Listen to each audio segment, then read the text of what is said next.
Yes, hi, and welcome to the 19th episode in my Christmas calendar series.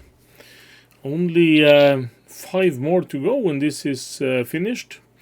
And this time we are going to talk about, continue to talk about the display, and we are going to do some theory, and we are going to fix this circuit up on the breadboard. Actually, we are going to reuse some of the things that we did yesterday, but we are also going to do some new interesting things. So I hope to keep your interest for the rest of this series. So let's just get cracking with the 7447. Yes, and today in episode 19 we are going to look into BCD to 7-segment decoders. And BCD means that we have, of course, only taken into account the numbers from 0 to 9, and lots of the common components that was common back in the day, it's become unobtainium because 7-segment LED display is not as popular as they used to be, and a lot of the things that is done today is done with microcontrollers. And they have some subtle differences. Some are of course interchangeable, but there are at least some of them have unique features. And the chip I'm going to look at today are a more generic kind. And the TTL databook is actually helping you with this. They have here collected the open collector display decoder drivers, and they also have some for not open collector, the one that's doing totem pole output and so on. But here they have a list of all the chips, and the chip we are going to look into today is the 47. And the 47 is a BCD to 7-segment decoder drivers with the open collector. And you can see here what they do with the character set that is beyond 9, where they do have some, they don't make much sense, but of course it's recognizable. But it's clearly that these chips are made to not show hexadecimal values. And on the Wikipedia page there are some links to things that is actually being produced today in the CMOS 40,000 series, and also some 74 hybrid logic with the 45 series of CMOS logic. And they also have some chips that is discontinued now. I know this one I have been using in projects, and I also used that one. And this one actually has a complete character set in hexadecimal. Yeah, and there are some others too from National that is discontinued that have the same output hex controller, and some are active high and some are active low. You remember the TTL technology that is active low is able to drive a display directly with active high. You have to have some other means of driving the output from TTL, but a lot of the other decoders here have the necessary output also in high. And this is the chip that we are going to look at today. It's the 7447. And I do have some from back in the day, and I also have some 45s and 46 and others in this series, but this is the one we are going to look into. And this has, as we saw on the last page, these garbage characters for the last 6 characters. And they have a truth table here that says which segment should be on when each of the counts on the input is decoded, and that is some fonts. You do have some fonts have this on the 7, some fonts have this on the 9, and so on. So there are some differences in these fonts. And there also are some control signals. We are going to get into them later when we are doing our when we are starting to make this on the breadboard. But basically they have 7 outputs, one for each of the segments in the display, and there is no decimal point control on this chip. And I do have some displays. I have actually several different kind of displays, but most of what I have from back in the day have a common cathode and not common anode.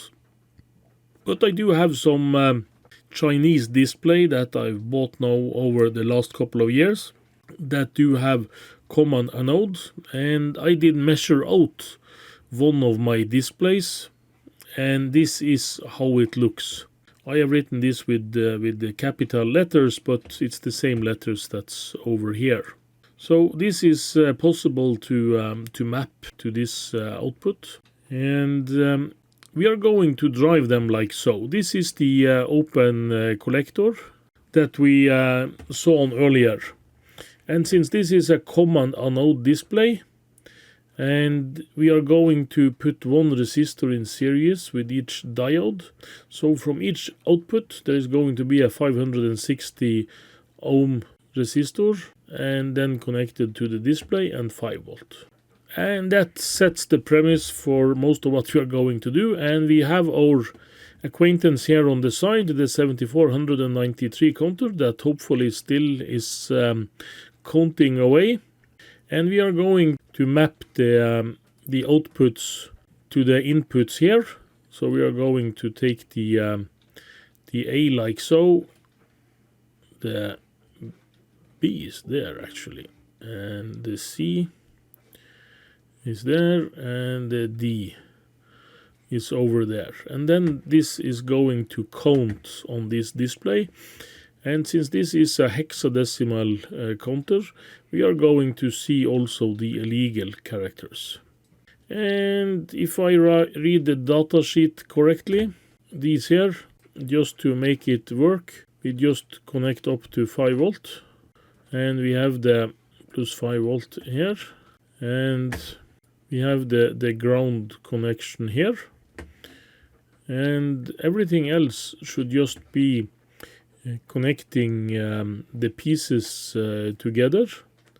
So we have the F like so, we have the G like so, we have the A like so, and we have the B like so, and the C is going down here, the D is going down here, and the A is going down here. And the common anode, and this is of course going to have this resistor on each line. And these we are just connected up to 5 volt and couple them together. So that is what we are going to do on the breadboard. Nothing too complicated, so hopefully that will go and work on the first attempt. But of course there is no real fun in that. Yes, as you can see, this circuit from yesterday is still up and running. Literally. We are going to disconnect most of this now. I'm going to keep this circuit down here. But much of the other stuff just has to go. And we start with disconnecting this part. These actually can stay. I mean these here, because it's good to see that it's counting if we can't get any output.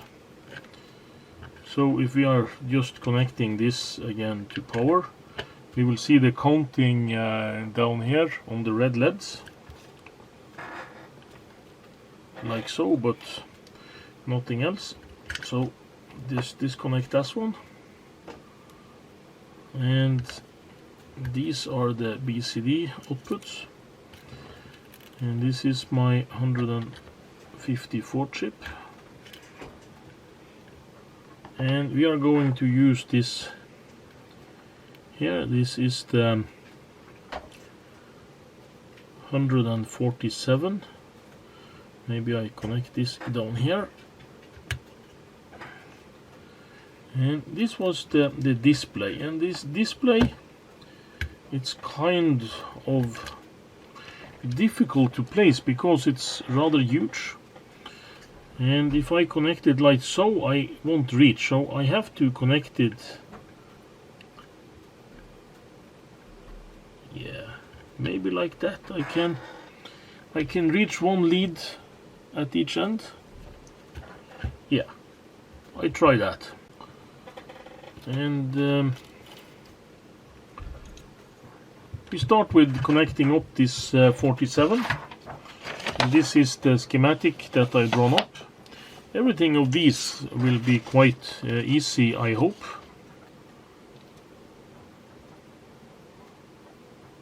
Pin 2 is the B, and that is pin 1. This one is the pin 3, and that is QA, and A is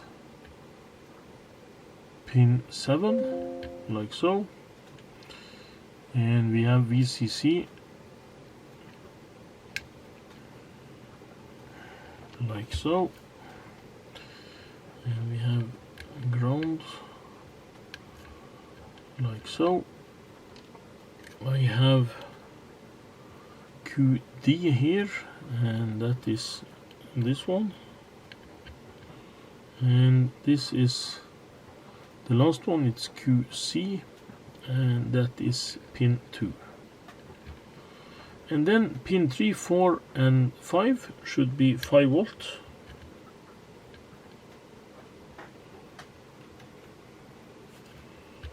Yeah, I can just as well make them red.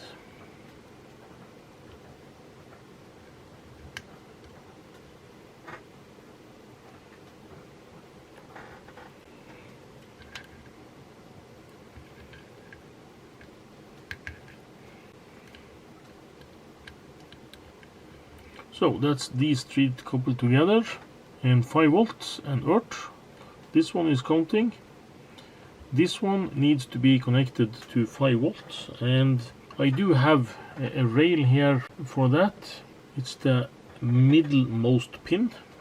This was not a good lead. I'm going to use this one like so. Now it's connected to 5 volt.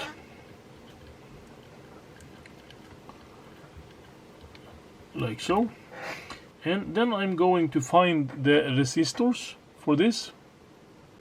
Yeah, and then it was the resistor outputs from these, and I'm just going to put them 1 to 1 up to this area here, so that we can make some other jumper wires from there.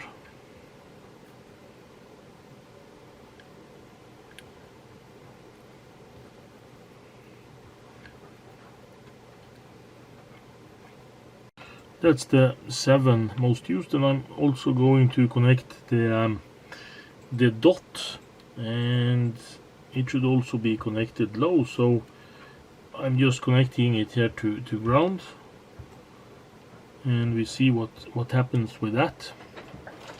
That noise is my printer starting up, I don't know why. And I'm going to connect, this is the C display, and the C is this pin here, and we have the D, and D is this input. I cannot make this fit the breadboard. That was strange. Just doing some other jumper leads, like so. Keep them away from the display. And this one here. Well, this was, yeah, this is the last one, and that is the E, yes. So C, D and E is down there, and from the top now, we do have our B, and B should be connected to 12, and we do have the A, and that should be connected to like so, and we do have the power, and we jump over that, and we have there's a lot of these that does not fit into this mode. It's annoying. And this is the F, and that is that one, and I have the last one that is to be the G, and G should be this one. So that actually everything connected here. Let's see what happens. Oh, maybe if I put this down to 1 Hertz again.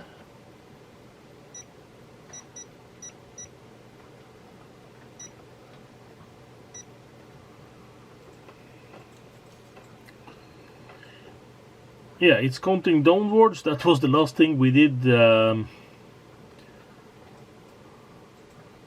Yeah, and here is the illegal characters.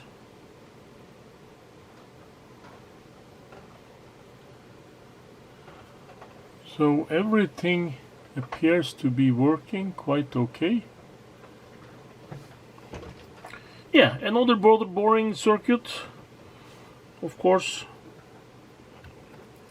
we learned from our lessons, and I can tell you that when I was looking into the datasheet for this 7447 chip, it said that you could either leave an output floating or tie it up high. But we have tried that before, so from now on I'm going to tie everything that should be tied up high, I'm going to tie it up high. Yeah, and the decimal point is this one here. Yeah. Yeah, so everything seems to be working quite okay. So that's it for today. Yeah, I hope you enjoyed this this content. This was one of the things that I thought was a bit fun when I first started looking into this. This with the counting 7-segment display, computer controlling 7-segment display with my Commodore 64, and so on. So this was the things that, yeah, it's visible. You get the result straight away. And it's of course a bit of a puzzle if you are not sure about what you're doing, or if you are unlucky on the breadboard, or unlucky and unlucky. The judge is still out on that, and we are going to continue this. But the next episode, episode 20, I think we will be tying up some loose ends. We have been speaking about open collector and illegal levels and so on. So I think we need to go through some of the things that make up what is TTL and logic levels and so on. So I hope you stay with us till the end. It's only 5 more episodes to go now till you suffer through them all. So hope to see you again tomorrow.